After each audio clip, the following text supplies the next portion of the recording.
Businessperson Albert Tei has released a new video on the Sabah mining scandal. Meanwhile, a PKR MP believes that the government's RON95 subsidy plan could be its winning formula for GE16. Stay tuned for all this and more on KiniNews. Businessperson Albert Tei, who is frustrated with what he perceives as the authorities' inaction against politicians named in the Sabah mining scandal, has released another video recording. The latest video recording involves Sabah Deputy Chief Minister 1 and Parti Solidariti Tanah Airku President Jeffrey Kitingan. The video showed a meeting, captured at a seafood restaurant in Kuala Lumpur, revolved around the cancellation of mining exploration licenses. In the meeting, Tei detailed alleged payments made to Kitingan since before the 2020 state election and the 2022 general election, as well as payments to his deputy. Tei told Malaysiakini that the sum purportedly given to Kitingan was 1.78 million ringgit, higher than the 1.6 million ringgit figure mentioned in the clip. He added that his partner company had already invested 7.7 million ringgit into exploration works as of May 31st last year. We already spent, Datuk, until the 31st May 2024. We already spent 7 million over. Total ini company sekarang sudah spend 7.7 million. Spend in that area. Spend dia kerja lah. Itu exploration dia kerja lah. Itu semua cari gali dia kerja lah. Kita sudah spend 7. Ini 7 juta macam mana? Ini yang besar, Datuk. Ini 7 juta siapa mau tanggung? Kalau sakman saya mati tu. Saya sekarang, Datuk, saya tak ada wang sudah tahu pasal ni. Ni mau ada timing juga ni. During the conversation, Kitingan neither confirmed nor denied the transactions mentioned. Malaysiakini has contacted him for comment. Kitingan and others mentioned in the clip had previously denied any involvement in the scandal. Albert later revealed that he had received a WhatsApp message from Kitingan's wife, Cecilia Edwin, over the video. Albert told Malaysiakini that he received a text this afternoon but did not respond. He said it sounded like she was asking about the other videos of Parti Solidariti, Tanah, Airku, and Parti Bersatu Sabah leaders. Tei shared a screenshot of the alleged message, which read, "Where is the rest? Why boss only?" The text also contained a link to Warisan Vice President Jun Wong's Facebook page, where Kitingan's video was posted. When contacted by Malaysiakini, Cecilia declined to address the allegations against Kitingan. She said no comment and she had nothing to do with anything. After Malaysiakini shared the WhatsApp screenshot, she replied that she was commenting on boss's video only and what about the rest. Earlier today, Tei released a video recording of his conversation with Star President Kitingan.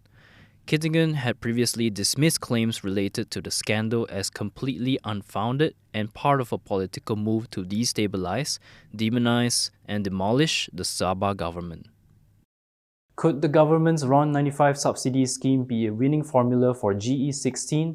According to PKR MP Hassan Abdul Karim, the decision could help them in the next general election. Pasir Gudang MP Hassan Abdul Karim said the government's decision to maintain RON95 petrol subsidies for all Malaysians could help them return to power in the next general election. In a statement today, he said the policy strikes a rare balance by pleasing the poor and middle class while not upsetting the rich. He stated that such a policy is popular among the people regardless of class or race.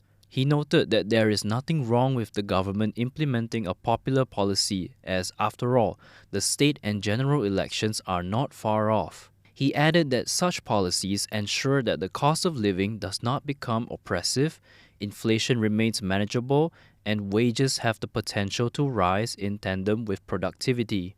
He said it is a smart economic formula as the government save, the people save, and disposable household income increases, even if only slightly. Prime Minister Anwar Ibrahim had unveiled the new subsidy scheme on September 22nd. Anwar said the scheme enables all Malaysians with a valid driving license to buy RON95 at 1.99 ringgit per litre, with a monthly limit of 300 litres.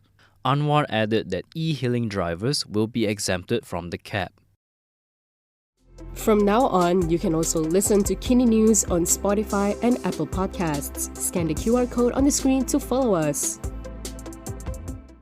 Still on the topic of RON95 subsidy, a minister has defended the government's move to provide the subsidy for everyone. Finance Minister Tun Amir Hamzah Azizan has defended Putrajaya's decision to provide RON95 subsidies for all Malaysians regardless of income. This is despite a cut to projected savings. He stressed that the estimated 2.5 billion to 4 billion ringgit in savings should not be dismissed as chump change. He said for him, at this point in time, every single ringgit saved is worth it because it's money that can be used for other needs.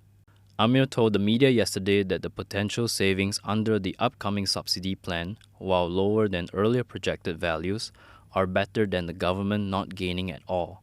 Up until August, the government had maintained that estimated savings from targeted RON95 subsidies would be up to 8 billion ringgit. However, Amir said yesterday that the new projected savings under the plan are between 2.5 billion ringgit and 4 billion ringgit annually, subject to the price of crude oil. This is based on an estimate of crude oil trading at around $75 per barrel. Asked about the subsidy also covering the top 15% of income earners, Amir, who is also carrying out the duties of the economy minister, said today that the government considered various issues faced by the people. He said the government understands that there are still pressures on the cost of living, so at this juncture, what they want to do is to cut out the leakages that occur in sectors that are deemed as not eligible for subsidy. A 34-year-old male who recently reported for duty at the MACC has been arrested over drug possession suspicions. The authorities have arrested a deputy public prosecutor who had just reported for duty to the MACC last week. This is over drug possession suspicions. In a statement this morning, the MACC said the officer was detained by the police on September 23rd at his residence, where a search was conducted and substances suspected to be drugs were found. It added they had handed the matter over entirely to the authorities to carry out further investigations and assured full cooperation will be extended. The MACC also stressed that it will not compromise with any misconduct, breaches of law, or criminal acts by any of its officers or staff. It said it remains committed to upholding the organization's integrity and governance.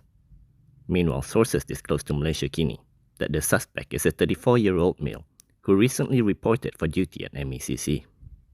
Earlier, the Star had quoted Bukit Aman Narcotics Crime Investigation Department Director Hussein Omar Khan as saying that the suspect will be remanded for 3 days starting yesterday. The case is being investigated under Section 12(1) and 15(1) of the Dangerous Drugs Act. And that is all from me today. For more stories, you can go to kinitv.com. You can also follow us on Instagram, X, YouTube, and Facebook for the latest news updates. I'm John Ng. Thanks for watching.